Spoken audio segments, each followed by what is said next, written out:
بسم اللہ والسلام علی رسول اللہ۔ اچھا، درس نظامی کے میرے ایک اسٹوڈنٹ ہیں، انہوں نے سوال کیا ہے کہ حضرت سیدنا علی المرتضیٰ رضی اللہ تعالیٰ عنہ کی ولادت کیا خانہ کعبہ شریف میں ہوئی؟ تو اس حوالے سے ہمارا کیا موقف ہے؟ تو اس حوالے سے یاد رکھیں جی، اہل علم کا اس بارے میں اختلاف ہے۔ بہرحال ہمارا موقف یہ ہے کہ حضرت سیدنا مولا علی پاک رضی اللہ تعالیٰ عنہ کی ولادت خانہ کعبہ شریف میں نہیں ہوئی، اس پر بے شمار دلائل موجود ہیں۔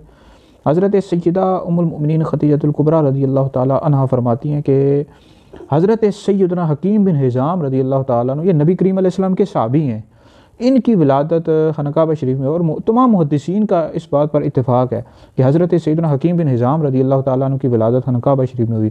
باقی مولا علی پاک رضی اللہ تعالیٰ عنہ کی ولادت کے حوالے سے اختلاف ہے اہل علم کا، لیکن زیادہ تر کی یہ رائے ہے کہ مولا علی پاک رضی اللہ تعالیٰ عنہ کی ولادت خانہ کعبہ شریف میں نہیں ہوئی، اور اس پر محدثین نے بھی لکھا ہے۔ آپ امام نووی رحمۃ اللہ علیہ کو پڑھ کر دیکھ لیں، اس طرح تہذیب الاسماء پڑھ کر دیکھ لیں، تدریب الراوی پڑھ کے دیکھ لیں کہ مولا علی پاک رضی اللہ تعالیٰ عنہ کی ولادت خانہ کعبہ شریف میں نہیں ہوئی۔ مستدرک للحاکم یہ حدیث کی کتاب ہے، اس میں موجود ہے، لیکن یہ ضعیف قول ہے۔ مستدرک حاکم میں موجود ہے، ضعیف قول ہے۔